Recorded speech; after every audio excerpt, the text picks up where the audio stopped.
My sister married my ex-husband, but she discovered too late the secret he had been hiding for years. My mother called me 9 minutes after I posted the pregnancy photo, and before I even answered, I knew from the way my phone kept buzzing that congratulations weren't what she had in mind. We lived in a mid-sized town in Ohio, and the picture itself was painfully normal. I was standing in our kitchen in leggings and an old sweater, one hand on the little curve of my stomach, the other holding the ultrasound picture against my shirt. My husband had taken about 12 versions because I kept complaining that my hair looked weird, and our son had been behind him making faces to get me to smile. It wasn't a grand announcement. No balloons, no expensive photographer, no dramatic caption about miracles. I wrote that our family was growing and that we were grateful and nervous and excited. That was it. When I answered, my mother didn't say hello, she said, "Take it down." I actually laughed because I thought she was talking about something else. Take what down? The post, Marys, don't play dumb with me. You know exactly what you're doing to your sister. That sentence did something ugly inside me because there are certain phrases your parents can use that make you feel 12 years old again, no matter how old you are or how many bills you pay. I was standing in a house I helped pay for, married to a man who loved me, pregnant with a baby we had wanted, and suddenly I was back in my mother's kitchen being told that I had eaten the last cookie when my sister wanted it. I told her the post had nothing to do with my sister. My mother said that was a technicality, which was honestly almost impressive. Apparently being pregnant in public had become a technicality. She is going through something you can't understand, she said. You could show a little sensitivity. I gripped the edge of the counter and reminded her as calmly as I could that my sister had never once contacted me about her fertility problems. We had barely spoken for years. My mother answered that I knew enough and that decent people didn't rub their happiness in someone else's face. My husband walked in halfway through the call, took one look at me and stopped. He mouthed, "Your mom?" I nodded. He rolled his eyes so hard I almost smiled. Then my mother said, "Everything always has to be about you." And there it was, the family anthem. I wish I could say I gave her a mature, measured answer. I did not. I told her that if my existence was personally offensive to my sister, maybe my sister should stop checking my page. My mother gasped like I'd thrown a drink at her. I followed it up by saying I wasn't going to hide my baby to make my sister more comfortable, and if she expected that from me, she could stay mad. Then I hung up. He kissed my forehead and told me to sit down. Our son came in asking if the baby could hear him yet, and that question saved the rest of the afternoon. I put his hand on my stomach even though there was nothing to feel yet, and he talked to the baby about a cartoon he'd watched earlier. I remember looking at him and thinking that this was supposed to be a happy day. Then I immediately felt guilty for letting my mother steal even 10 minutes of it. The truth is that phone call didn't create the problem. It only ripped the cover off something that had been sitting there for years. My sister had always been the one my mother worried about. If I had a hard day, I was strong enough to handle it. If my sister had a hard day, the entire house changed temperature. When we were teenagers, she could scream, slam doors, skip school, and cry in my mother's bed for 3 hours. And everybody treated it like a crisis. If I got upset, I was told not to be dramatic. At the time, I thought that was just what having an emotional sibling was like. It took me years to realize my mother had trained both of us into those roles. My sister learned that pain made people gather around her, and I learned that pain was something I should deal with quietly so I didn't inconvenience anyone. That probably explains why I stayed in my first marriage longer than I should have. I had my son young enough that I still felt like I was pretending to be an adult half the time. My then husband worked full-time. I had stopped working after the baby was born because child care would have eaten most of what I made. And I was tired in that specific new mother way where you stop remembering what day it is. I loved my son so much it scared me. But I was lonely, exhausted, and financially dependent in a way I hadn't expected. My husband started staying late at work more often. He became weirdly protective of his phone. He also became nicer to me in this distant, guilty way, which sounds ridiculous until you've lived it. He'd bring home my favorite snack, then barely speak to me through dinner. One night, our son had finally gone to sleep after hours of fussing, and my husband was in the shower. His phone was on the couch next to me. I wasn't snooping. I need to say that because later everybody acted like I had conducted a criminal investigation. The screen lit up with a message preview, and I saw my sister's name. The message said, "I hate waiting for you to decide when we're telling her." I stared at it for so long that the screen went dark.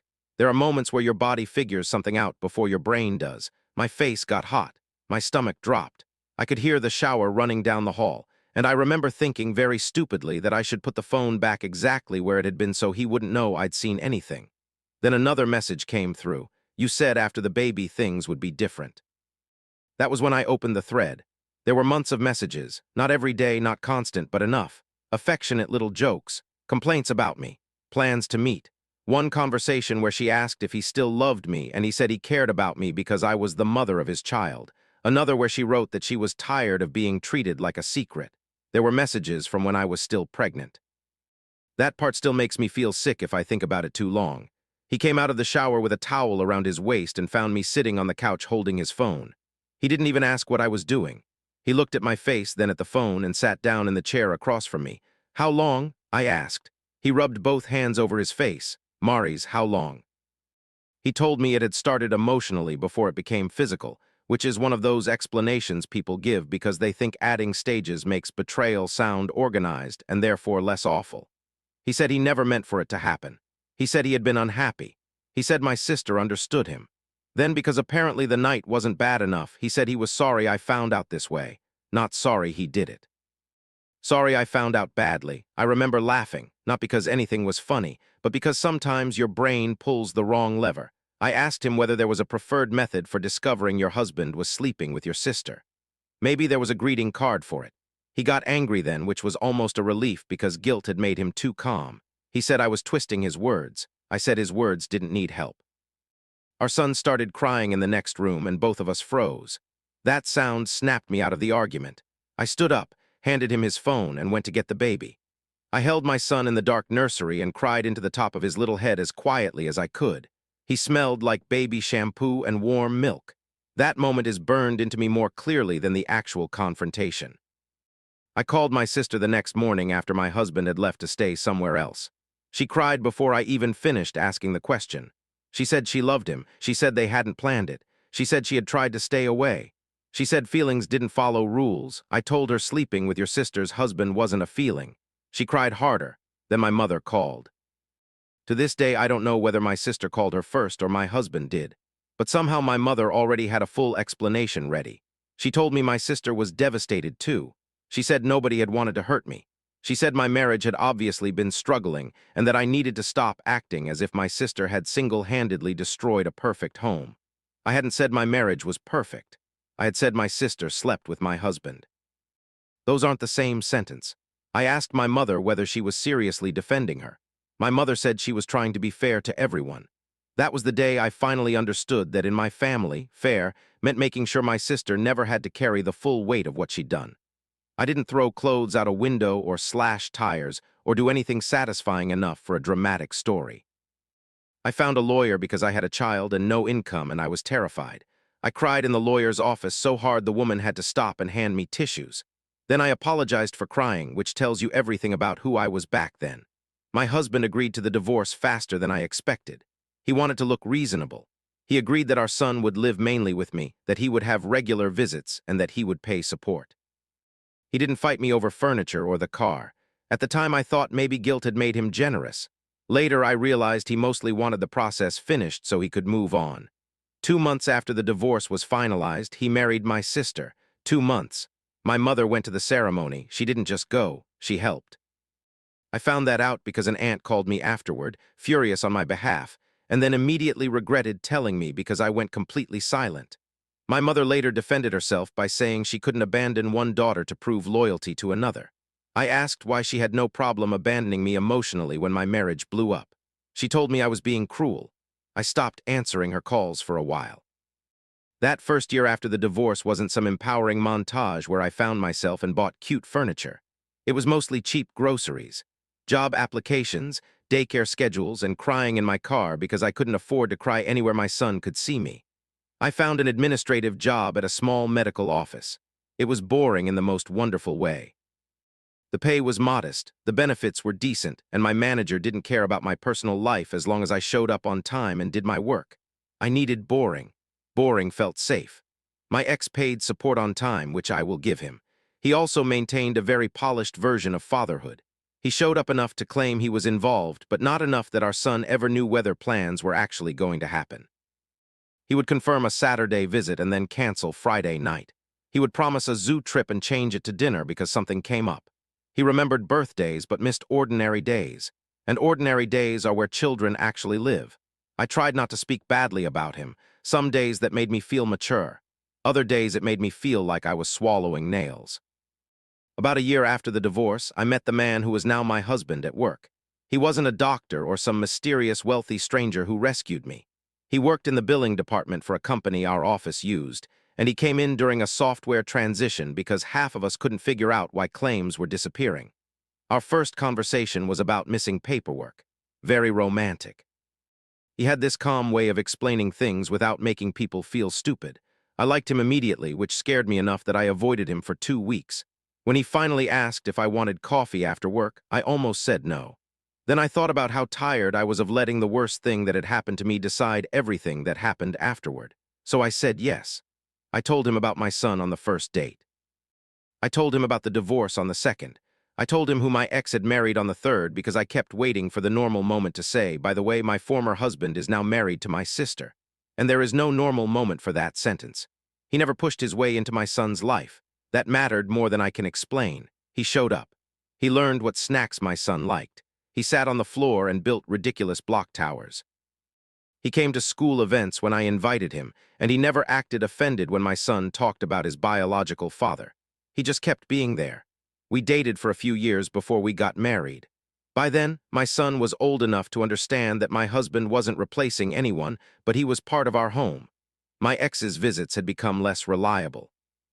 Though he still paid support and still appeared in enough family pictures to convince outsiders that he was doing just fine. Meanwhile, my sister and my ex had been trying to have a baby. I knew because my mother told me. Of course she did. At first, it came up casually.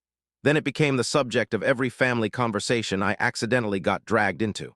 My sister had irregular cycles and had always worried something might be wrong. My mother talked about appointments, medications, disappointments, and how hard it was for my sister to see pregnancy announcements online. I felt sorry for her. That sounds insane after everything. But I did. Infertility is cruel, and I didn't want her to suffer just because she had made me suffer. I also didn't want to be involved. Both things could be true, even if my mother never understood that. My ex apparently told everyone that the issue had to be on my sister's side because he already had a biological child. That fact became almost a piece of evidence in their household. He had fathered my son, therefore his fertility was beyond question. I didn't know enough about their medical situation to challenge it, and frankly, I didn't want to know. Years passed. My marriage settled into the kind of life I had once thought was too boring to be special. Shared grocery lists, folding laundry while complaining about work, arguing over whose turn it was to call the plumber. My son got older. My husband became the person he asked for help with homework and the person who took him outside when he needed to burn off energy. My ex became more like a recurring appointment on the calendar, one that could still be canceled. When I found out I was pregnant again, I sat on the bathroom floor and cried. Not sad crying. Not exactly happy crying either. It was this overwhelming mix of relief, fear, joy, and old panic because pregnancy had been the backdrop to the worst betrayal of my life the first time. My husband sat down on the floor with me, even though there was no room and his knee was practically under the sink, and he said, "We're okay. This is different." I wanted to believe him so badly that I got angry at myself for needing reassurance. We waited until I was comfortable, then told our son. He screamed, hugged me too hard, and immediately started asking whether the baby could sleep in his room. After that, sharing the news with friends felt natural. I knew my sister would see it eventually. I knew it might hurt her. I also knew I couldn't build my second pregnancy around preventing every possible reaction she might have. That was how I ended up in my kitchen with my mother demanding I erase my own announcement. I left the post up. For a couple of weeks, nothing happened. Then we found out we were having a girl, and my husband wanted to post a picture of the three of us holding a tiny little dress we'd bought. I hesitated for maybe half an hour because my mother's voice was still in my head, which made me furious. My husband noticed.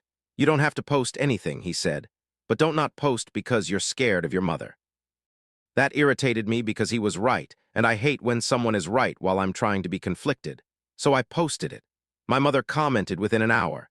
She wrote that some people would do anything for attention, even when they knew someone else was struggling. Right there, under a picture of my son grinning and holding baby clothes. I stared at the comment until my vision went fuzzy. My husband saw it over my shoulder and said, "Are you kidding me?" Before I could stop him, he replied that our pregnancy wasn't an attack on anyone and that using a child's announcement to shame me was inappropriate. His wording was cleaner than mine would have been, which was probably for the best. My mother deleted her comment after a few relatives reacted badly, then sent me a private message saying I had embarrassed her publicly by letting my husband speak to her that way. I answered, "You commented publicly." She said I knew exactly what I was doing by posting the sex of the baby when my sister had just had another disappointing appointment. I didn't know that. How would I know that? Nobody had told me. When I said so, she responded that I should have asked. That was the point where something in me finally got tired. Not angry, exactly. Tired. I restricted her ability to comment on my posts. I didn't block her because some part of me was still trying to be the reasonable daughter, but I removed her access to the little public stage she kept using.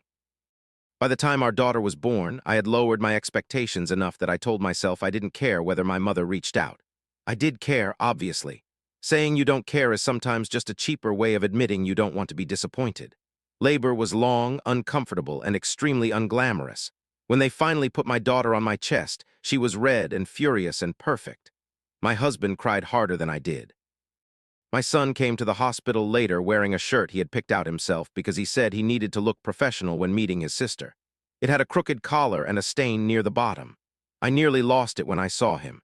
While the baby slept against me, I sent my mother a simple message saying she had arrived safely and we were both doing well. I added a picture. I didn't ask her to come. I didn't reopen the argument. I just gave her the information because she was my mother, and despite everything, I wanted to know I had done that much. She read it and didn't respond. Hours passed. Then a full day. Nothing. My sister didn't contact me either, which was expected. What surprised me was how many other people stayed quiet. I later learned my mother had been telling relatives that I wanted space, so some of them thought contacting me would be disrespectful. That was convenient for her. If people stayed away, she could point to my isolation as proof that I had created it. The part that hurt most happened when my son came to visit again and asked, "Is Grandma coming tomorrow?" I was feeding the baby and looking down at this tiny person who had no idea she had already become evidence in somebody else's argument. I said, "I don't think so, buddy." "Why?" "She's got some things going on right now." He frowned. "Is she mad about the baby?" That question hit me so hard I had to look away. Kids notice more than adults give them credit for, and I hated that our mess had already leaked into his world. "No," I said. "The baby didn't do anything. None of this is because of you or her." He accepted that because children are generous when adults don't deserve it. A few days after we got home, I posted a picture of him holding his little sister on the couch. He looked terrified and proud. Friends commented. Co-workers commented. Relatives I hadn't spoken to in years sent kind messages. My mother didn't react at all. That silence ended up bothering me more than the angry comments had. Then an old friend contacted me. She had known both my sister and me since we were younger. But after the divorce, she had naturally stayed closer to my sister. I didn't hold that against her. People pick whatever social path creates the least friction, and staying neutral around two sisters who hate each other is basically impossible. Her message was vague. She asked whether I could meet for coffee sometime because there was something she thought I should know. My first instinct was no. I had a newborn. I was exhausted. And every time someone said something you should know, my life got worse. But curiosity is one of my flaws, so a couple of weeks later I met her during her lunch break while my husband stayed home with the baby. Then she told me my sister had learned something about my ex. Apparently my sister and my ex had been fighting more and more about treatment. My sister had spent years believing she was the problem because of her irregular cycles. She'd gone through appointments, tests, medication, cycle tracking, all of it mostly focused on her. Whenever the subject of testing him came up, my ex pushed it off by saying he'd already fathered a child. So clearly he wasn't the problem. During a particularly ugly argument, my sister accused him of not caring enough to figure out what was wrong, and he finally told her there was nothing to figure out. He had gotten a vasectomy not long after our son was born. I thought I'd misheard her. Before the divorce, she nodded. I sat back in my chair and just stared at her. My first reaction wasn't even anger, it was confusion.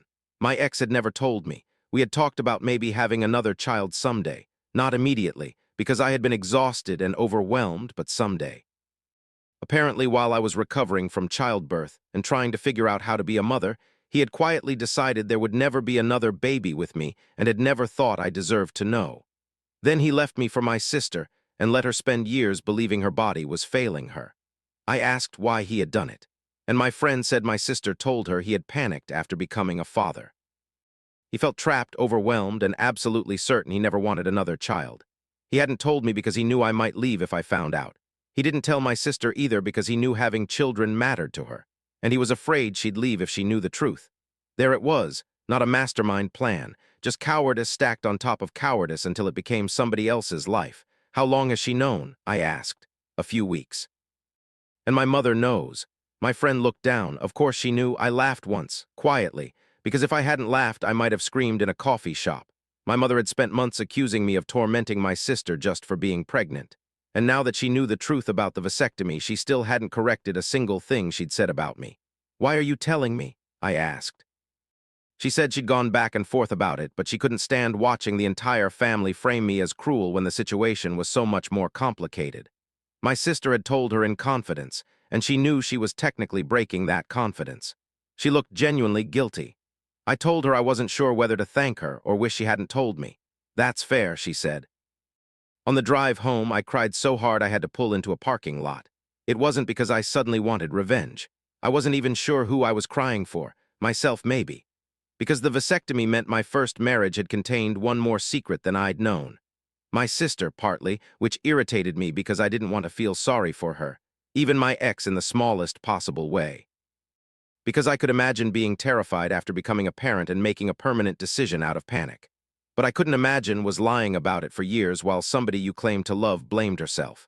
When I told my husband, he sat at the kitchen table with his mouth open. "So your mom knew?" "Apparently. And now that she knows, she's still letting everyone act like your pregnancy was the problem. Apparently." He leaned back and looked at the ceiling. "I need a hobby that doesn't involve your family because this is raising my blood pressure." I laughed, then started crying again, which became a regular postpartum activity. He asked what I wanted to do with the information. I didn't know. For once, I didn't immediately call anyone. I didn't send my mother a furious message. I didn't contact my sister. I sat with it. That was new for me. Maybe exhaustion had made me wiser. Or maybe I simply didn't have enough energy to start another war. The problem was that my silence didn't create peace. It just gave other people room to keep talking. Over the next month, relatives started gently suggesting that I reach out to my sister. The wording was always careful. "She's having a hard time. You two have both been hurt. Maybe becoming a mother again has given you a different perspective." That last one made me want to throw my phone into traffic. One aunt who meant well said, "At some point somebody has to be the bigger person." I asked why the bigger person was always me. She didn't have an answer. Around that time, a favorite aunt had a birthday gathering. I almost skipped it. My husband wanted me to skip it. He said I was still tired. The baby was little and nobody could accuse me of being unreasonable for staying home. That was exactly why I went. I know that sounds backward. I was tired of giving up every family event because my mother and sister might be there. I still loved other people. I still wanted my son to know his cousins and older relatives.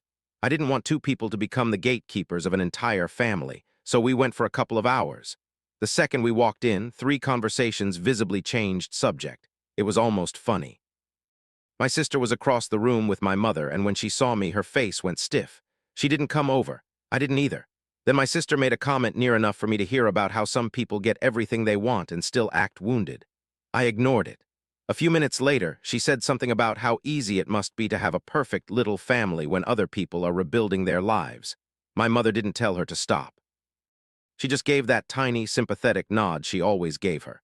The one that said, "Yes, yes, your pain is valid. Keep going." I turned around and asked, "Do you want to say something to me directly?" My sister looked at me and said, "No, I don't think talking to you accomplishes anything." I wanted to bring up the vasectomy. I wanted to say, "Does everyone here know your husband lied to you for years while Mom blamed me?" The sentence was right there. Not because I was noble. I didn't say it because it wasn't my secret to explode in front of 20 people, and because my son was standing behind me holding a paper plate. He tugged my sleeve and whispered, "Why is Grandma mad?" I picked up the diaper bag and told my husband we were leaving. My mother followed us toward the door and accused me of creating a scene. I turned around and said I didn't create this. I just stopped sitting quietly inside it. A few days later, my mother sent me an email so long I had to scroll 3 times just to see the bottom. She accused me of humiliating my sister at the birthday gathering, alienating relatives, controlling access to my children, and trying to erase my son's biological father from his life. That last accusation came out of nowhere. She said my husband was encouraging me to replace my son's real father and that one day my children would understand what kind of person I was. I read the email twice, which was one time too many. My husband read it after I shoved my phone at him without speaking. His face changed halfway through. "Save this," he said. "Why? Because every time she acts normal later, you're going to wonder if you exaggerated this. Save it." That was painfully accurate. I didn't respond point by point. I knew exactly where that road went. If I explained one accusation, she would replace it with another. So I sent a short message saying that from then on, any contact needed to be in writing and that she wasn't to discuss adult conflict with either of my children. If she wanted a relationship with us, she needed to respect those limits. She replied that I was treating her like a criminal. I didn't answer. For the first time in my life, not answering felt less like weakness and more like control. The next few months were quieter, not peaceful exactly, but quieter. My sister and my ex were apparently fighting constantly. I knew because family news has a way of traveling even when you don't request delivery. An aunt mentioned that they had stopped attending events together. Someone else said my sister had been staying with a friend. My mother made vague comments online about supporting people through betrayal, which was so lacking in self-awareness that I almost admired it. Then one afternoon, my phone rang from a number I didn't recognize. I answered because I was waiting on a call from the pediatrician. It was my sister. Her voice was soft in a way I hadn't heard in years. Too soft. Manufactured soft. "Hey," she said, "can we talk?" My whole body tensed. I should have hung up. Instead, I said, "About what?" She took a breath and told me she and my ex were getting divorced. I didn't say anything. Then she said there was another woman. There are moments when life hands you exactly the kind of irony you thought you wanted, and it feels nothing like satisfaction. She told me she had found messages. He'd been seeing someone for months.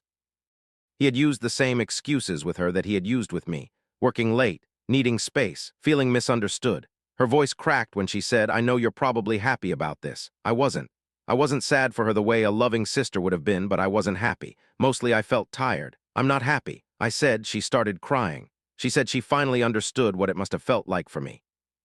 She said she knew she had done something terrible years ago and that maybe this was what she deserved. For half a second I felt myself soften. Then she said, "But I was younger Maurice. I didn't understand what I was getting into. He manipulated both of us." There it was. The escape hatch. I said, "He lied to you. He cheated on you. He treated you horribly. All of that can be true, but you were an adult when you slept with my husband. You knew he was married to me. You knew I had just had his baby. Don't rewrite that part because now you're hurting." She went quiet. Then she said, "You always have to be the perfect victim." That sentence made every bit of softness disappear. I told her I had never called myself perfect. I had made mistakes. Screamed when I shouldn't have. Stayed angry too long. Ignored people. Said cruel things. But I hadn't slept with her husband. And I wasn't going to pretend those things were equivalent just so she could feel better. She said she had called because she thought maybe we could finally understand each other. I said, "Now you understand me." "Now that doesn't mean I trust you." She accused me of enjoying punishing her. I told her I was done having the conversation. Then I hung up and blocked the number. My hands shook afterward. But not the way they had after calls with my mother. This time I wasn't scared or guilty. I was just sad that even after experiencing the same kind of betrayal, my sister still needed me to help carry her responsibility. Around the same time, my son's relationship with his biological father started changing in a way I couldn't fix for him. For years, I had been able to smooth over the cancellations because he was little. I'd say his dad had to work or something came up. Then I'd redirect him toward pizza or a movie, and he would move on. As he got older, the explanation stopped working because he had a calendar, a memory, and the ability to notice patterns. One Saturday, his father was supposed to take him to an indoor climbing place he'd been talking about for days. My son had his shoes by the door before breakfast. He kept checking the window even though his father wasn't due until later. I hated watching it because I already had that familiar feeling in my stomach. An hour before pickup, my ex texted me. "Work emergency, can't make it, tell him I'm sorry. We'll do it next weekend." I stared at the message and felt a level of anger that was almost embarrassing because I had seen versions of it so many times. I wanted to call and demand that he explain himself directly to his son. I wanted to tell him that children eventually stopped waiting at windows. Instead, I walked into the living room and sat beside my son. "Your dad can't make it today," I said. His face changed immediately. "Why?" He said something happened at work. He always has work when it's my day. I didn't know what to say to that because lying would insult him and agreeing too strongly would drag him into adult resentment. So I said, "I know you're disappointed.